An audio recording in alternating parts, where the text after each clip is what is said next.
content is the engine of modern marketing. And volume is exploding, especially because there's so many different channels and the channels keep on increasing. But the thing is that volume is exploding, whether it be emails, banners, social media, but processes have not changed. Every piece goes back to zero. Clock starts and the cost starts from the kickoff until it is approved. And guess what? It doesn't matter if it's one piece or 10 pieces or 100 pieces. Everything goes back to the clock. Clock starts, cost start, etc. And so the problem isn't so much about the content, but it's that system that we are all operating under. We want to go from a manual production process, which is content that is produced one asset at a time, to content as infrastructure. And the reason why we can do this is because of generative AI. So what we created here in this Creative Hub is the ability to do what John and I do on your own, right? Multiple times over. So we have a derivative content generation hub where you can create emails, banner ads, and additional pieces. We also have a place over here to check the media dashboard to see how those emails, banners, et cetera, are doing. On the bottom, there's an integration section where you can connect this to your Zyflow or MLR routing pieces. So you create the email here, send it off to your team, route it, et cetera. And then settings to configure how you like. So let's jump right into it and see, what does the derivative content generation section of this look like? But let's dive into, say you had to create a patient email.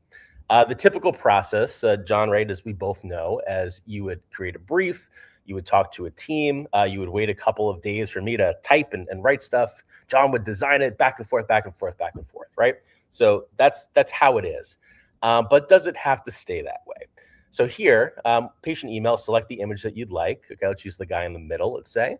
Target audience is patients. And let's select some content. Do we want daily routine, emotional support, or getting started? Let's pick daily routine. And then down here, we'll click the generate email button. And you can see it's starting to create the copy, the art, the actual HTML code here. I'm clocking in at 8 seconds. Ring the bell.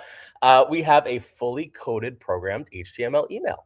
And again, this is for demo purposes to show, imagine your brand, right, in this, the concept that you have turned into an email in 8 seconds.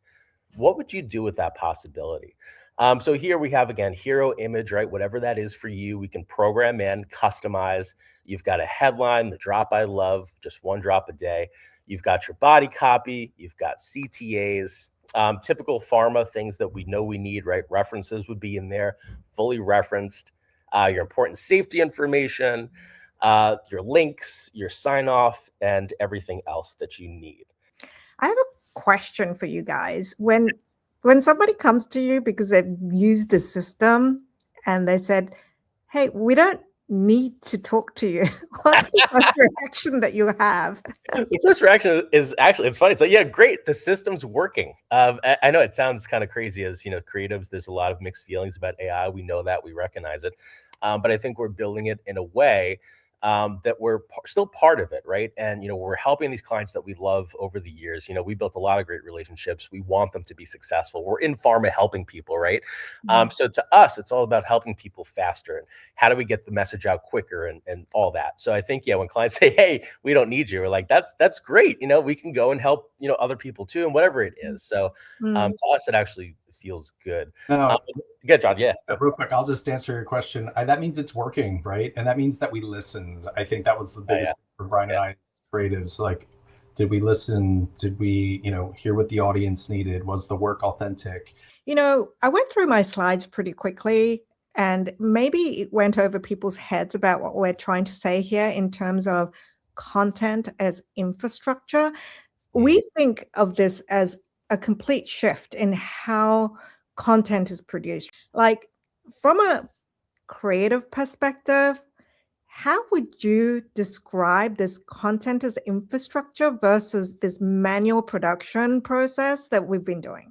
Yeah, I think of it kind of the analogy of, you're renting something, right? You're renting an apartment, whatever it is, you're asking constantly, you're saying, oh, I need this, I need this, I need this. And instead, like, With us, we're offering, you can buy the building, right? You can have that ownership of, creating whatever you want, whenever you want.